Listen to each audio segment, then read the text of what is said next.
Assalamualaikum. Selamat siang anak-anak. Gimana kabar kalian hari ini? Sehat semua kan ya? Alhamdulillah. Masih tetap semangat ya walaupun harinya udah siang. Biasanya kan kalau udah siang itu bawaannya ngantuk, lemes, capek, ya kan? Iya. Ibu harap kalian semua masih tetap semangat, belajarnya juga semangat. Oke, sebelum pelajaran kita mulai, alangkah baiknya kita berdoa terlebih dahulu ya, supaya pembelajaran hari ini berjalan dengan lancar dan ilmu yang kita dapatkan bermanfaat untuk kita semua. Berdoa dimulai. Berdoa selesai. Oke, sebelumnya Ibu mau cek absen terlebih dahulu. Apakah ada yang tidak masuk hari ini? Baik izin atau sakit? Ya, tidak ada ya? Oke, bagus. Jadi hari ini hadir semua ya. Oke. Nah, sebelum membahas materi hari ini, Ibu mau tanya sama kalian semua. Apakah ada yang masih ingat kita minggu kemarin itu mempelajari materi apa? Ada ingat? Ya, tentang apa? Betul sekali. Jadi, minggu lalu itu kita belajar tentang hukum 1 Newton dan hukum 2 Newton. Oke. Nah, ada yang tahu hukum 1 Newton itu apa? Ya, Suci? Betul. Jadi, benar ya kata Suci tadi, hukum 1 Newton itu membahas tentang kecenderungan suatu benda untuk mempertahankan kedudukannya. Nah, selain pengertian dari hukum 1 Newton, ada yang bisa nyebutin contoh-contoh penerapan hukum Newton dalam kehidupan sehari-hari? Ada yang bisa? Ya, Anpar, silakan. Iya, betul ya. Jadi banyak sekali contoh-contoh penerapan hukum Newton itu dalam kehidupan sehari-hari seperti yang disebutkan oleh Anpal tadi. Nih, Ibu mau nyontohin salah satu aja ya. Misalkan nih, kita lagi naik mobil ya. Ini mobil nih.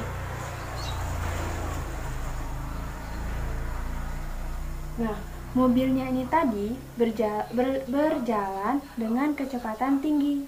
Terus, tiba-tiba nggak sengaja mobil ini nih ngerem mendadak di depan ini. Karena ada sesuatu hal di depannya ini tadi. Otomatis badan kita itu terdorong ke depan kan? Ikut maju gitu kan. Nah, itu kenapa bisa terjadi? Ada yang tahu kenapa? Oke, Ibu jelasin ya. Jadi, ketika kita berada di dalam sebuah mobil yang bergerak lurus, kita itu dikatakan dalam keadaan seimbang. Iya, benar ya. Nah, resultan gaya yang bekerja ini tadi sama dengan 0. Kenapa?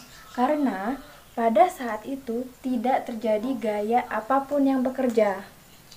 Nah, sedangkan ketika mobil itu tadi mendadak ngerem, maka resultan gaya yang bekerja di sini tadi tuh tidak seimbang lagi. Jadi gayanya tuh udah hilang gitu, nggak sama lagi kayak dari awal. Nah,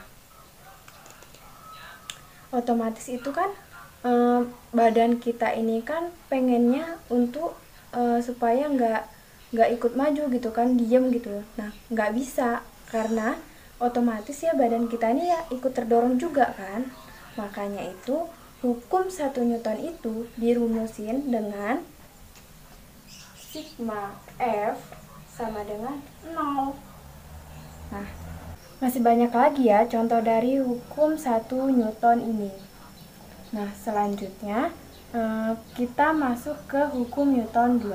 Ada yang masih ingat apa itu hukum 2 Newton? Iya, Suci? Iya, benar. Jadi, hukum 2 Newton itu membahas tentang percepatan suatu benda berbanding lurus dengan gaya total yang bekerja padanya dan berbanding terbalik dengan masanya. Makanya hukum 2 Newton itu dirumuskan dengan F sama dengan M dikali A. Hukum 2 Newton. Nah, di mana F ini adalah gaya pada benda. Kemudian M ini adalah massa.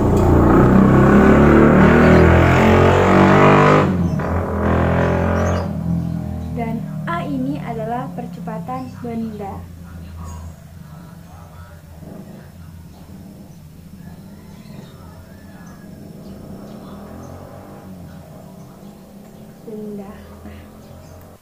Oke, untuk hari ini Ibu akan memberikan sebuah peristiwa kecil. Nah, di sini Ibu akan menggambarkan seseorang ketika berjalan di atas lantai.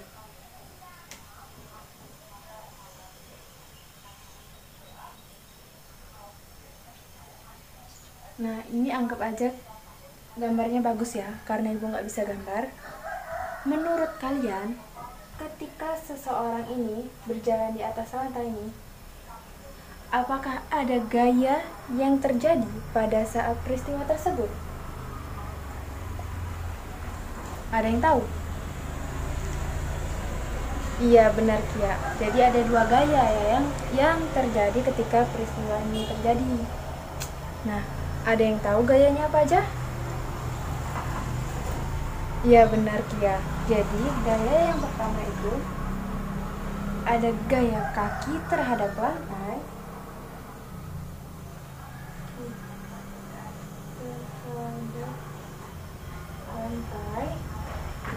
Dan gaya kedua itu ada gaya lantai terhadap kaki. Lantai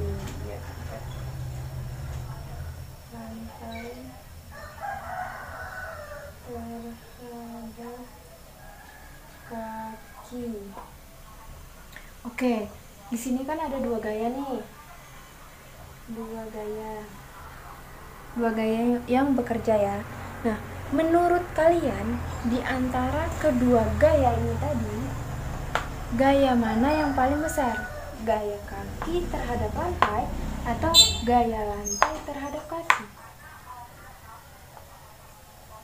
Oke, untuk penjelasannya akan kita bahas hari ini dengan materi hukum 3 Newton. Silakan buka buku kalian halaman 144. Nah, di situ kan ada penjelasan materi hukum 3 Newton. Sebelumnya, kita definisikan terlebih dahulu apa itu hukum 3 Newton. Nah, udah ada yang tahu belum? Atau udah ada yang baca apa itu hukum 3 Newton? Iya, Suci? Iya, benar. Jadi, hukum 3 Newton itu bekerja pada 2 benda, yaitu benda pertama memberikan gaya pada benda kedua dan benda kedua itu memberikan gaya terhadap benda pertama. Nah, gayanya ini sama besar, tapi arahnya itu saling berlawanan arah dia. Makanya hukum 3 Newton ini dirumusin dengan F aksi sama dengan min F reaksi. Nah, F aksi ini merupakan gaya pertama dan F aksi ini memberikan gaya kepada benda kedua dan F reaksi ini juga memberikan gaya pada benda pertama ini tadi. Nah, gayanya itu kan sama besar, makanya disimbolin dengan huruf F besar. Nah, di sini kan ada tanda minus nih. Nah, tanda minus ini menunjukkan bahwa arah kedua gaya ini saling berlawanan antara F aksi dan F reaksinya.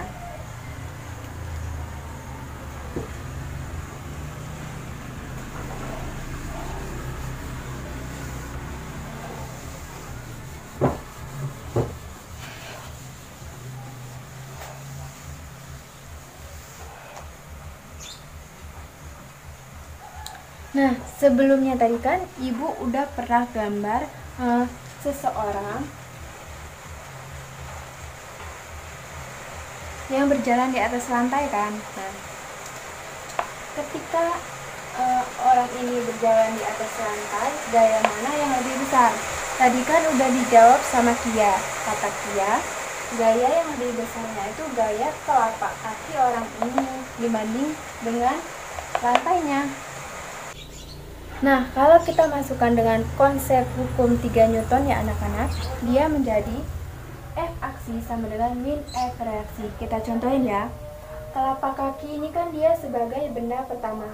Benda pertama ini kan dia memberikan gaya terhadap benda kedua kan.